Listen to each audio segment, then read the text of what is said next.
Hello. So today we are going to start our chapter People as Resource.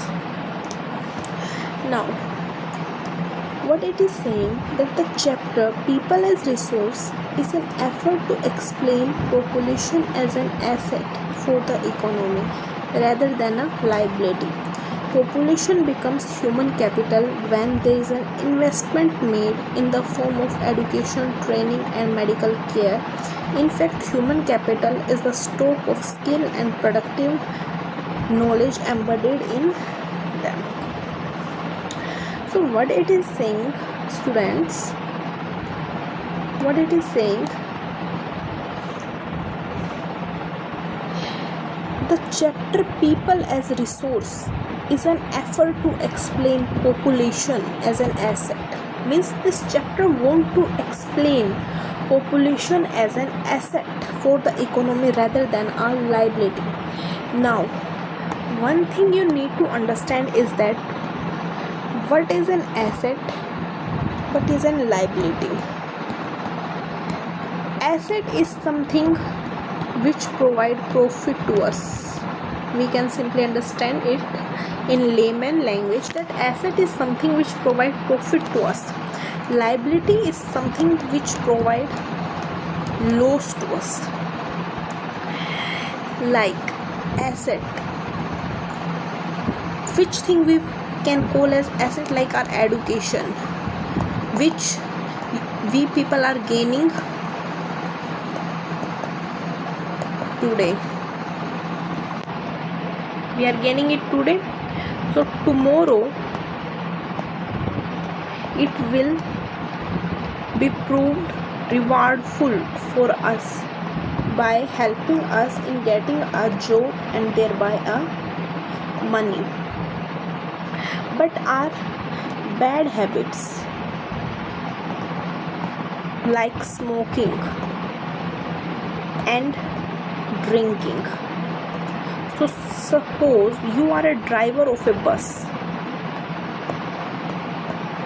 and driving is only way by which you earn money, and you are driving school bus, but one day children in the bus complain that our driver was drunk. Means you have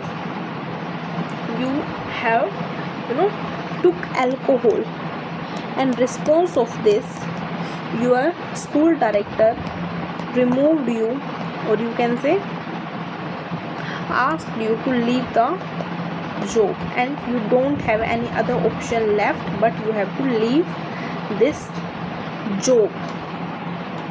So what does this smoking prove for you? This proved for you an liability. It brings loss to you. And what does this education prove to you? It proves to you an asset. So I think now you have understand what is an asset and what is an liability. So these two terms, asset and liability, are clear to you. Now what is a resource? Another term which you need to understand. What is the thing to which we call a resource? You have read about many resources. Like resource is something which provide benefit to us.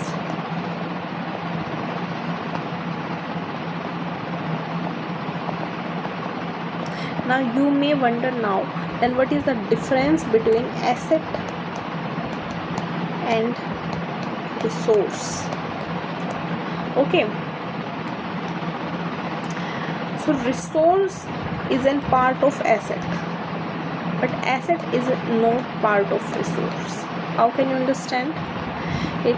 Like asset is something which provide benefit to us, so resources we have they will definitely surely will provide benefit to us. So they are an asset for a country, whatever resources we have.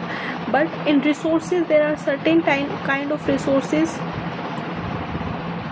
There can be certain kind of resources, like we have land.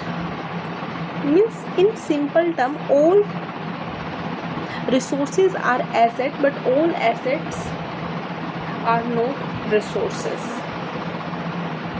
Or we will discuss about this, in last. You will also think about it. Am I saying right or wrong? But in last of the chapter I will tell you about crystal clearly. So question 1 you have is, does all asset are resources and vice versa?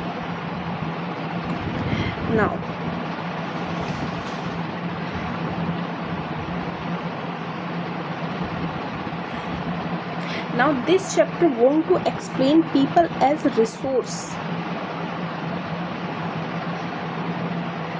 okay, rather than a people as resource is an effort to explain population as an means population you can use, or alternatively you can also say people as an asset rather than a liability. Now why this question even arise? This arise because we people often think that if in a country there is a huge population, okay, at one side country has small land, less water, or you can say less GDP, low number of jobs. But on other side, one country have good amount of land, good amount of water, good amount of jobs, or you can say this country can you can say resource rich country in terms of all other things like land, like water, okay, like agriculture they grow, or you can say job profiles of people. But you suddenly government discover that in both these countries there are population of both these countries is increasing. So first we will take case number first, where all other resources are less.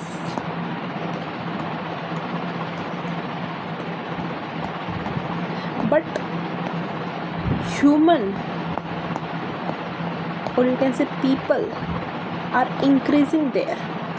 So doesn't it possible that we invest in terms of education only?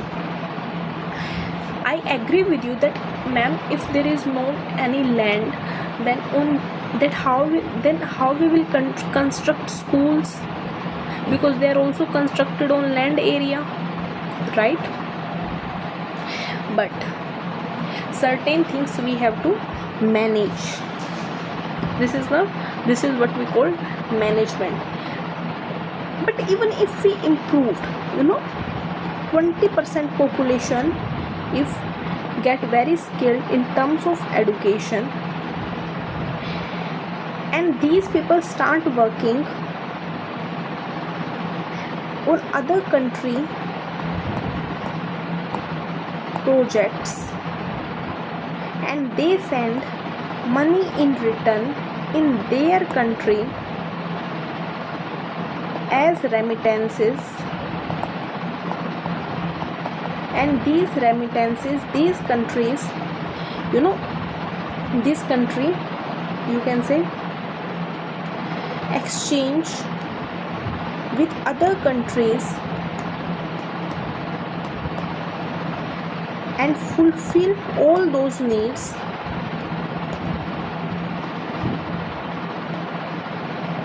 which are not which do not get fulfilled in their own country. Like their land is not rich in terms of oil, their land is not rich enough for many kind of crops in agriculture, or you can also say it in the case of water, so to import water, to import agriculture products, and in terms of oil also, and like textile industry is also not good, so in turn you can also purchase items related to textile, garments, footwear, all these things these people can import. And then other people will also get skilled, and in turn this cycle will continue and prosperity will increase. So this is the example I have given you where all other resources are less, but consider the example, but consider the case, but consider the case where all other resources are in ample amount, like land, like you can say oil, like energy, and people, and this country also have ample amount of human resource. This we call human resource. So by investing in knowledge, in skill, and you can say in expertise of these people, or you can say by making their human resource more and more skillable, more and more skilled, doesn't you people think that this country can jump, or you can say move many places above, over the ladder of development, when it will get compared with other countries which are in, you can say, which are in race with this country X, and now this country invests in the education of this human resource, in the health of this human resource, in other skilled like technological know-how,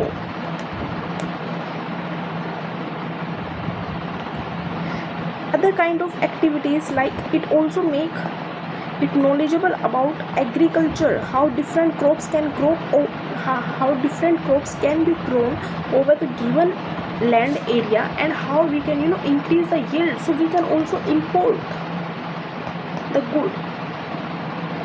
The countries which are rich in other resources, in such kind of countries, human resource, by investing in human resource, it proved very much beneficial. And in other countries where other resources are less, but if they invest in human resource, then they can manage all other resources by replacing their by making payments with other countries in the foreign exchange market. So have you seen that how human resource can entirely change all picture of a country, and how it can it can completely alter, it can completely change the view of the country and present it in an entirely different way in the picture in front of village, in the front of world. Okay, so I think you have understand. Population become human capital when there is an investment made in the form of education, training and medical care. In fact, human capital is the stock of skill, productive knowledge embedded in them. Now, The term which has been used here is human capital.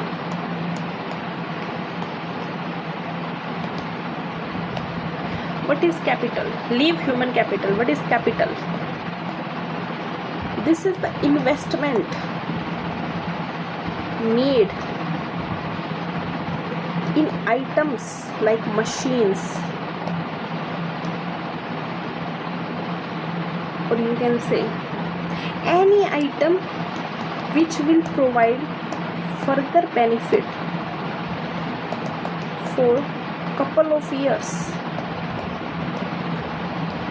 Okay, for couple of years it will provide benefit to you, and the cost which we have paid for purchasing this capital, in return it will provide manifold returns, or you can say much more cost benefit to us. Now, does this capital only belong to non-living things like machines, like tractors, or you can say like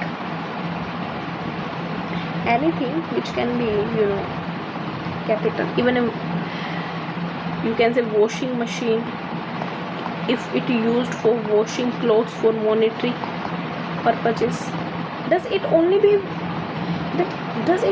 belong to non-living objects? No, it can also be used for living beings. It can also be used for humans, and the capital which we relate to humans is known as human capital. Like your parents invest 20 lakh rupees in your education, and ultimately you get a yearly package where you earn 60 lakh rupees in a year,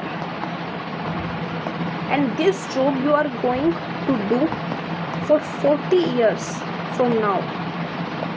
But even in 1 year this 20 lakh get covered, and even 40 lakh get saved, and even if you do it for like 10 years more, so how many rupees you earn? 60 lakh, 600 lakh rupees you earn.